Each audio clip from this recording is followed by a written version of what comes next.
Hello दोस्तों। यहाँ पर फर्स्ट क्वेश्चन है हमारा। फलों के रस व शहद में पाई जाने वाली शुगर कौन सी होती है। दैट मीन्स यहाँ पर हमें कार्बोहाइड्रेट का नाम बताना है।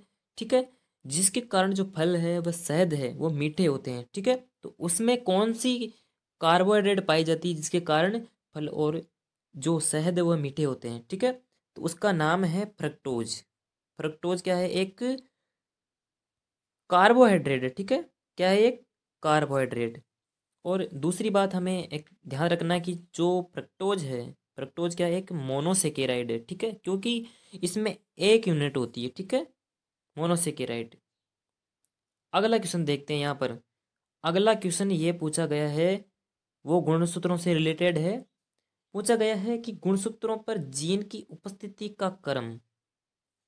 जो गुणसूत्र होते हैं, ठीक है, गुण जो सूत्र होते हैं उस पर जो जीन है, ठीक है, जीन की उपस्थिति का क्रम क्या होता है? उसका क्रम होता है रेखाकार। ठीक है। कैसा होता है? रेखाकार। ओके। अगला क्वेश्चन पूछा गया थर्ड। मानव शरीर में फ्यूल, मतलब जो मानव शरीर में है ईंधन का नाम बताइए। ईंधन कौन सा है? किस किस तत्व को, किस मिनरल्स को, किसको अ, संगठक को मानव शरीर में ईंधन बोला जाता है? अभी जो हमने पढ़ा था कार्बोहाइड्रेट का नाम। तो कार्बोहाइड्रेट होता है वो हमारे शरीर में एक तरह से ईंधन के रूप में कार्य करता है। ठीक है। जो कार्बोहाइड्रेट है, ठीक है, कार्बोहाइड्रेट हमारे शरीर में क्या करता है? ईंधन की तरह काम करता है, फ्यूल। ठीक है। किसकी तरह काम करता है? फ्यूल की तरह काम करता है। ये बात समझ में आई। यहाँ पर अगला सवाल है हमारा, बालों से रिलेटेड है। पूछा गया है कि बालों का जो अध्ययन है उसको क्या बोला जाता है? तो बालों के अध्ययन को बोलते हैं ट्रिकोलॉजी। क्या बोलते हैं? ट्रिकोलॉजी। अब यहाँ पर जो ट्रिको है वो बाल से रिलेटेड है, ट्रिको, और लॉजी का मतलब होता है अध्ययन। अगला क्वेश्चन। अगला क्वेश्चन पूछा गया है तापमान नियंत्रण से संबंधित। पूछा गया है क्वेश्चन में कि कुत्ते में जो ताप है उसका नियमन कैसे होता है। जब भी कुत्ता होता है उसमें क्या होता है कि जो जीभ है उससे वो ताप का नियमन करता है। डेट मीन्स जो जीभ है उससे वाटर एनी टाइम रिलीज होता रहता है। ठीक है। जिसके कारण वो जीभ है उसकी, कुत्ते की, गीली रहती है। ये बात समझ में आई। जो कुत्ता है उसमें जीभ है वही कंट्रोल करेगी किसको? तापमान को। अगला क्वेश्चन। अगला क्वेश्चन यहाँ पर दिया गया है कि एल्कोहल का अधिक सेवन, एल्कोहल का अधिक सेवन करने से क्या होता है कि जो हमारा लीवर है, यकृत है, जो यकृत है वो क्या करता है कि इस एल्कोहल की उपस्थिति में अपने आप को क्या कर लेता है? छिद्र बना लेता है, अपने आप में छिद्र बन जाते हैं इसमें एल्कोहल से। ठीक है। इसे बोलते हैं लीवर सिरोसिस। मतलब एल्कोहल का अधिक सेवन करने से शराब का लीवर है उसमें छिद्र हो जाते हैं छोटे छोटे। ठीक है। तो लीवर का सिरोसिस बोलते हैं इसे। अगला क्वेश्चन क्या पूछ रहा है? अगला क्वेश्चन ये पूछ रहा है कि अधिक भोजन करने के बाद सुस्ती का कारण क्या होता है। कभी कभी क्या होता है कि हम अधिक भोजन कर लेते हैं और सुस्ती आ जाती है। ठीक है। क्यों आती है? उच्च दाब, ब्लड दाब। देखिए, बात यह है कि जब भी हम भोजन करते हैं ज़्यादा तो क्या होता है कि उस भोजन को पचाने के लिए जो हमारा ये आमाशय है, ये हमारा आमाशय है, जो ब्लड है हमारे शरीर में सबसे ज़्यादा फिर यहाँ आ जाता है। तो हमारे जो माइंड है उसमें ब्लड की कमी हो जाती है यहाँ पर माइंड में। ठीक है। तो माइंड में ब्लड की कमी हो जाती है जिसके कारण क्या होता है कि माइंड में चक्कर आने लगते हैं और सुस्ती आ जाती है। पूरा ब्लड भोजन को पचाने में लग जाता है यहाँ पर। ठीक है। ये कंप्लीट हो गया। अगला क्वेश्चन देखते हैं। अगला क्वेश्चन ये पूछा गया है कि सेल में सबसे बड़ा कोशिकांग कौन सा है? जो हमारी कोशिका होती है ये कोशिका है। अब इसमें क्या है कि माइटोकॉन्ड्रिया भी होते हैं, गोल्जी बॉडी भी होते हैं, राइबोसोम भी होते हैं।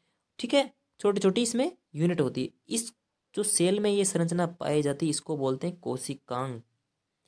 तो इस कोशिकांगों में सबसे जो बड़ी है वो कौन सी है? गोल्जी बॉडी, ठीक है, गोल्जी बॉडी। ओके, अगला क्वेश्चन देखते हैं यहाँ पर। अगला क्वेश्चन हमारा होगा, यहाँ पर पूछा गया है कि अच्छा प्रकाश संश्लेषी पादप कौन सा है। दैट मीन्स हमें पता लगाना है उस पादप का कि जिसमें प्रकाश संश्लेषण है वो बहुत अच्छी तरह से होता है। अब प्रकाश संश्लेषण के लिए क्या जरूरी होता है? जरूरी होता है कि वह पादप हरा होना चाहिए, ठीक है, और वहाँ पर वाटर होना चाहिए, समझ में आई बात, और CO2 होनी चाहिए। तो यहाँ पर क्वेश्चन में पूछा गया है कि अच्छा प्रकाश संश्लेषी पादप कौन सा है, तो इसमें आएगा गन्ना, शुगर कैन, ठीक है। ये गन्ना हरा होता है पूरा, तो इसके कारण क्या होता है कि इसमें प्रकाश संश्लेषण अच्छी तरह से होता है। समझ में आई बात? ओके, प्रकाश संश्लेषण है वो किसकी उपस्थिति में होता है? सूर्य के प्रकाश की उपस्थिति में, ठीक है। जब सूर्य का प्रकाश आता है तो क्या होता है कि CO2 और H2O दोनों क्या करते हैं? आपस में क्रिया करते हैं और ग्लूकोज बनाते हैं, ठीक है, ग्लूकोज बनाते हैं C6H12O6, और साथ में ऑक्सीजन को भी रिलीज करते हैं। अब यहाँ पर जो ऑक्सीजन है वो रिलीज हो रही है, उसको क्या करते हैं? जो मानव है वह श्वसन क्रिया में ग्रहण करता है। दूसरी बात, यहाँ पर जो सनलाइट है, सूर्य का प्रकाश है, वो अवशोषित होता है क्लोरोफिल के कारण। जो पेड़ की पत्तियाँ होती है वो हरी होती है, किसके कारण? क्लोरोफिल के कारण। ये बात समझ में आई, ठीक है। अब यहाँ पर अपना अगला सवाल देखते हैं। यहाँ पर अगले सवाल में ये पूछा गया है कि किस पादप में स्टोमेटा का मतलब होता है रंध्र, जो पत्तियाँ होती है, ये छोटी छोटी पत्तियाँ होती है, इसकी सतह पर छोटे छोटे छिद्र पाए जाते हैं जिन्हें बोलते हैं रंध्र या स्टोमेटा। किस पादप में स्टोमेटा दिन में बंद रहते हैं और रात में ओपन होते हैं? जो जल में पाए जाने वाले जो पादप होते हैं उनको क्या बोलते हैं? जलोदभिद पादप। क्या बोलते हैं? जलोदभिद, जल में रहने वाले। तो उनमें क्या होता है कि जो पत्तियों के जो रंध्र है वो दिन में नहीं खुलते हैं, वो रात में खुलते हैं, ठीक है। अब अगला प्रश्न यहाँ पर पूछा गया है कि जो मांसल पादप में श्वसन गुणांक का मान कितना होता है?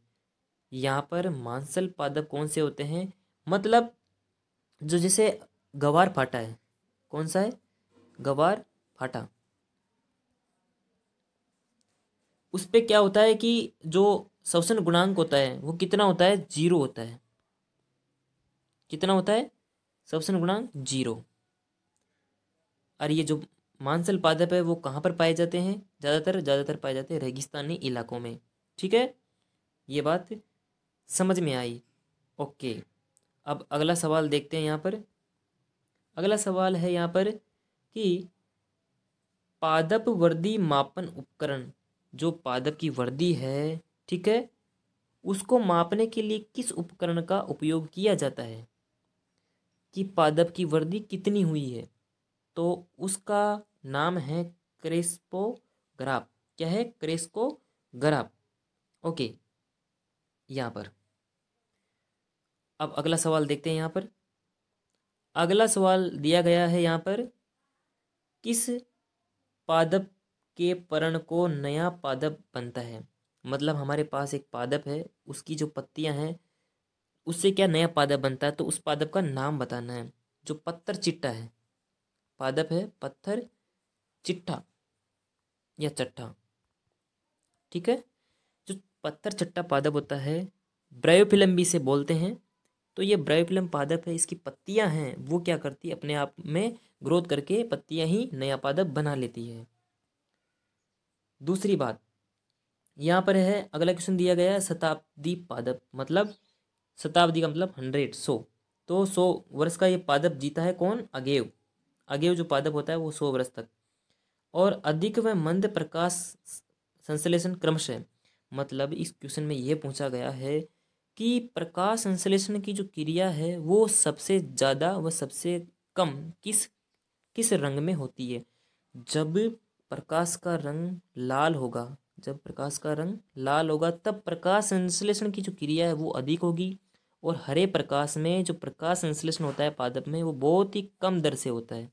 हरे प्रकाश में, लाल प्रकाश में अधिक होता है। अगला लास्ट सवाल है यहाँ पर पूछा गया कि भारतीय चिलम किस पादप को बोला जाता है। तो भारतीय जो चिलम है वह बोला जाता है मोनोट्रोपा पादप, ठीक है, मोनोट्रोपा पादप को। चलिए यहाँ पर अगला सवाल देखते हैं। अगला सवाल है यहाँ पर कि मटर की जड़ों में पाए जाने वाले जीवाणु का नाम बताना है। मटर की जो जड़ों में ऐसे जीवाणु पाए जाते हैं जो क्या करते हैं कि जो नाइट्रोजन है, नाइट्रोजन को फिक्सेशन करते हैं, ठीक है, नाइट्रोजन का स्थिरीकरण। ओके, तो उसको क्या करते हैं कि नाइट्रेट में बदल देते हैं। तो उस जीवाणु का नाम बताना है कि जो मटर की जड़ों में पाए जाते हैं। तो कौन से जीवाणु पाए जाते हैं? राइजोबियम। कौन से पाए जाते हैं? राइजोबियम जीवाणु पाए जाते हैं मटर की जड़ों में। ओके, ये बात समझ में आई। अब यहाँ पर अगला सवाल देखते हैं। यहाँ पर अगला सवाल दिया गया है कि मलेरिया रोग की खोज किस वैज्ञानिक द्वारा की गई। जो मलेरिया रोग है एक वायरल डिजीज है, ठीक है, तो ये रोग किस वैज्ञानिक द्वारा खोजा गया? तो ये खोजा गया सर रोनाल्ड रोस, ठीक है। इसकी खोज किसने की थी? रोनाल्ड रोस ने। रोनाल्ड, मलेरिया की खोज रोनाल्ड रोस द्वारा की गई, रोनाल्ड रोस। चलो अगला क्वेश्चन यहाँ पर देखते हैं। ऐसा फल जिससे अधिक ऊर्जा मिलती है। देखिए हमारी बॉडी में जो ऊर्जा है वो किससे मिलती है? जब ग्लूकोज है, जब ग्लूकोज है वो क्या करता है? ऑक्सीजन के साथ क्रिया करता है, तो अपने को क्या मिलती है? ऊर्जा मिलती है, एनर्जी, और साथ में CO2 गैस भी रिलीज होती है, ठीक है। तो यहाँ पर हमें ऐसा फल का नाम बताना जिससे अधिक ऊर्जा मिलती है। तो ऐसे फल खाएंगे जिससे क्या ऊर्जा अधिक मिलेगी, मतलब जिसमें क्या ग्लूकोज हो, डायरेक्ट कार्बोहाइड्रेट मिले, तो वो शरीर में डायरेक्ट एनर्जी दे, तो उस फल का नाम है केला।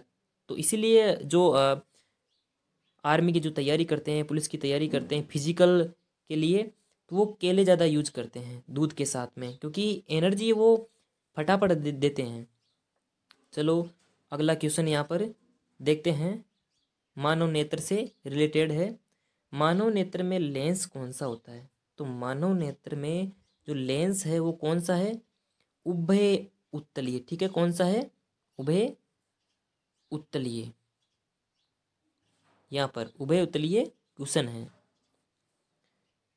अब अगला सवाल देखते हैं। यहाँ पर अगला सवाल दिया गया है कि पिंडन क्या होता है। पिंडन को इंग्लिश में बोलते हैं सोलिडिफाइंग, ठीक है, क्या होता है? सोलिडिफाइंग। इसका मतलब क्या होता है? सोलिडिफाइंग मतलब ठोस, ठोस का बनना। सबसे पहले क्या होता है कि जो गैस है, गैस से क्या बनाता है? लिक्विड बनता है, ठीक है, और लिक्विड से क्या बनता है? सॉलिड बनता है। मतलब गैस से द्रव बना और द्रव से ठोस बना, तो द्रव से ठोस बनने की जो प्रक्रिया वो क्या है? पिंडन, मतलब सोलिडिफाइंग। ये बात समझ में आ गई। अगला क्वेश्चन है कृषि से रिलेटेड है, ठीक है। यहाँ पर सवाल क्या है? सवाल ये है कि खरपतवार नाशक हार्मोन का नाम बताना है। जो हमारे खेत में अवांछित जो पादप उग जाते हैं उन्हें क्या बोलते हैं? खरपतवार बोलते हैं। और उस खरपतवार को नष्ट करने के लिए 2,4-D का जो हार्मोन है वो लगाया जाता है, खरपतवार नाशक हार्मोन, ठीक है। चलो अगला क्वेश्चन देखते हैं। यहाँ पर अगला क्वेश्चन है कि रोनाल्ड गोल्ड मिश्र धातु कौन सी है, ठीक है। तो यहाँ पर क्या है कि कॉपर के साथ जब एल्यूमिनियम को मिश्र किया जाता है, मतलब दोनों को मिक्स किया जाता है, तो एक मिश्र धातु हमें प्राप्त होती है, उसका नाम है रोनाल्ड रोल्ड गोल्ड बोलते हैं। रोल्ड गोल्ड, क्या कौन सा गोल्ड बोलते हैं? Rolled gold. तो यहाँ पर देखते हैं कि जब एल्यूमिनियम के साथ कॉपर को मिला दिया तो क्या बना? रोल्ड गोल्ड बन गया। चलो अगला क्वेश्चन यहाँ पर देखते हैं।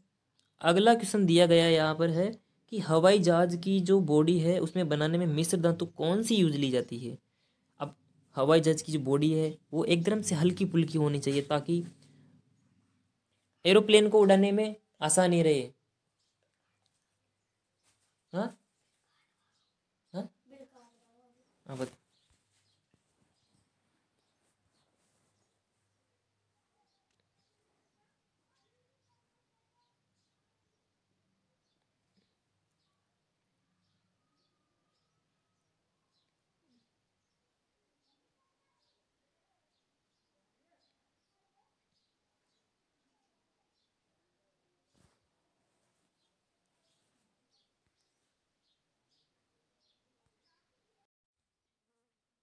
यहाँ पर अगला सवाल दिया गया है कि हवाई जहाज की जो बॉडी है उसको बनाने में किस मिश्र धातु का उपयोग किया जाता है। तो हवाई जहाज की जो बॉडी है उसको बनाने में एक मिश्र धातु का यूज किया जाता है जिसका नाम क्या है, ड्यूरालिन। क्या है? ड्यूरालिन। ये समझ में आया? ठीक है। और अगला सवाल यहाँ पर दिया गया है कि जो चूहे मारने की दवा है उसमें जो उपयोगी तत्व होता है वो कौन सा होता है।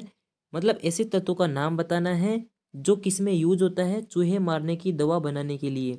ठीक है, उसका नाम क्या है? पासपोरस। क्या है? पासपोरस। ओके। अगला सवाल है कि कंप्यूटर में चिप बनाने में कौन सी धातु उपयोगी है। अब यहाँ पर धातु नहीं है, यहाँ पर उपधातु है। सिलिकन क्या है? एक उपधातु है। ठीक है, उपधातु का मतलब होता है इसमें धातु और अधातु दोनों के गुण होते हैं। धातु के और अधातु के दोनों के इनमें गुण होंगे। ठीक है, अधातु। तो यहाँ पर जो सिलिकॉन उपधातु है उसका उपयोग किया जाता है जो कंप्यूटर की जो चिप आती है, मोबाइल में चिप आती है, टीवी की चिप आती है, उसमें यूज किया जाता है इसका, सिलिकॉन का। ठीक है, ओके। ये बात समझ में आई यहाँ पर। अगला क्वेश्चन दिया गया है कि जो कपड़े होते हैं उससे वसा को हटाने में उपयोगी कौन सा रसायन है। ठीक है, तो यहाँ पर जो अमोनिया है, NaH3 अमोनिया, वो उसका यूज किस में किया जाता है। जो कपड़े होते हैं कभी कभी वो गंदे हो जाते हैं तेल घी की वजह से, तो उनको हटाने के लिए अमोनिया का यूज किया जाता है। ठीक है। अगला क्वेश्चन दिया हुआ है कि ब्रह्मांड में सर्वप्रथम उत्पन्न होने वाला तत्व जो हमारा ब्रह्मांड है, जैसे सूर्य है, उसकी सतह पर सबसे ज़्यादा जो गैस कौन सी पाई जाती है, वो पाई जाती है हाइड्रोजन। ठीक है, और उसके बाद में हीलियम गैस। तो यहाँ पर सबसे ब्रह्मांड में सबसे पहले जो उत्पन्न होने वाली गैस है वो है हाइड्रोजन गैस। ठीक है, जो एक भविष्य का ईंधन भी है। मतलब हाइड्रोजन को ईंधन के रूप में यूज कर सकते हैं। ये बात समझ में आई? ठीक है, अगला क्वेश्चन देखते हैं। यहाँ पर है डिस्कवरी ऑफ रेडियो एक्टिविटी। मतलब उस साइंटिस्ट का नाम बताना है जिसने क्या किया, रेडियो सक्रियता की खोज की। उसका नाम है हेनरी हेनरी बेकेरल। किसने की? हेनरी बेकेरल ने। हेनरी बेकेरल। ओके। अगला क्वेश्चन दिया गया है कि हमें गामा रेज है उसकी नेचर बतानी है, मतलब वो कैसी होती है। तो जो गामा किरणें हैं, गामा किरणें गामा किरणों की नेचर कैसी है, उसकी प्रकृति कैसी है? उदासीन होती है। ठीक है, उदासीन। ठीक है, ये बात समझ में आई? ओके। हमारा यहाँ पर आज लास्ट क्वेश्चन है, वो कौन सा है? वो ये है कि समुद्री जल से नमक प्राप्त करने में प्रयुक्त गैस, जो समुद्र में जल है, ठीक है, उसमें क्या है कि जो लवण होते हैं NaCl और अदर लवण भी होते हैं, तो हमें नमक बनाने में जो सहायता करता है जो केमिकल, उसका नाम है HCl, हाइड्रोक्लोरिक एसिड। समुद्र से जल प्राप्त करने के लिए किस केमिकल का यूज किया जाता है? Hydrochloric acid, HCl। ठीक है, मतलब NaCl क्या है? नमक का सूत्र है। और NaCl क्या होता है? क्षार की तरह होता है, जो क्या करता है कि अम्ल और क्षार से मिलकर बनता है सोल्ट। NaCl क्या है? यहाँ पर एक सोल्ट है। ठीक है, तो यहाँ पर हमारा ये पार्ट था जनरल साइंस का, पार्ट 3। यहाँ पर ये एंड हो चुका है यहाँ पर। Okay, thank you.